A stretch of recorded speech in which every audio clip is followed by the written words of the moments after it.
Now, we could talk about that. Russia. Because Russia is Onyx's biggest market. Literally, that's why, yeah. And we were supposed to go to Russia a month before her. And I will tell you this. I've never brought weed to Russia. And I smoke more weed than anybody. I would never do that. I brought it to Dubai once. I would never bring weed, but a weed pen is different. Onyx's Fredro Starr is calling BS on Brittany Griner's detainment. It's different. Russia's different. Russia's hip. They got hip hop. They got weed growers. I'm gonna keep it real. Like, growing trees, they got weed out there. They got real indoor popping. I smoke mad weed in Russia. Every time I go there. Better than Cali. Terps, all that.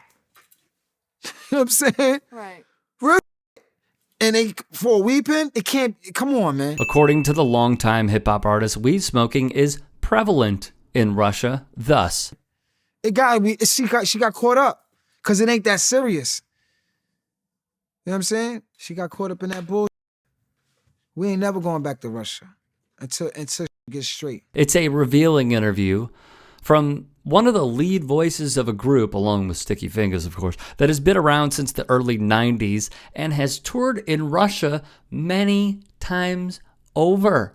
Here's the group in multiple parts of the country with what appears to be sold-out shows. His admission is shocking because what have we heard countless amounts of times?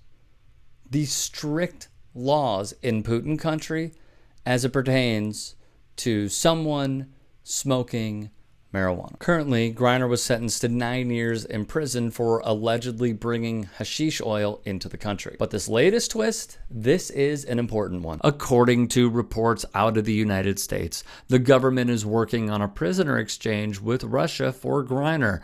Russia has since confirmed the news, which is seriously a huge step.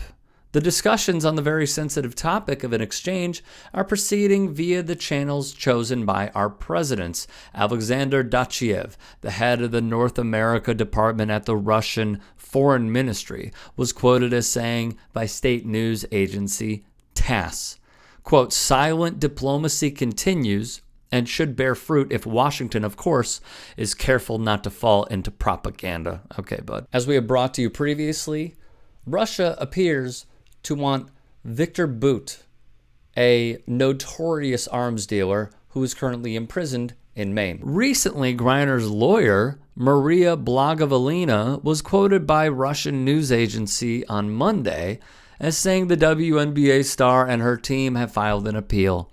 This was expected amongst many.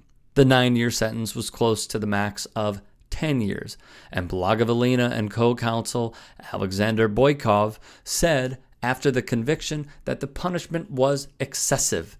They said that in similar cases, defendants have received an average sentence of about 5 years, with about a third of them granted parole. Before her conviction, the United States State Department declared Griner to be wrongfully detained, a charge that Russia has sharply rejected. The U.S. government continues to urge Russia to release wrongful detainees Griner and Paul Whelan, a U.S. State Department spokesperson said, as reported by CNN.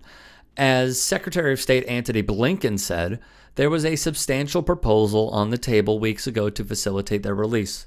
We will not go into detail of what we proposed to the Russians, the spokesperson added. Meanwhile, Whelan has been held by Russia for alleged espionage since 2010. There is no set timetable for Griner's appeal, which normally would take 1 to 2 months or longer. The verdict, appeal, and potential prisoner swap conversations operate independently, said Griner attorney Boykov of Moscow Legal Center.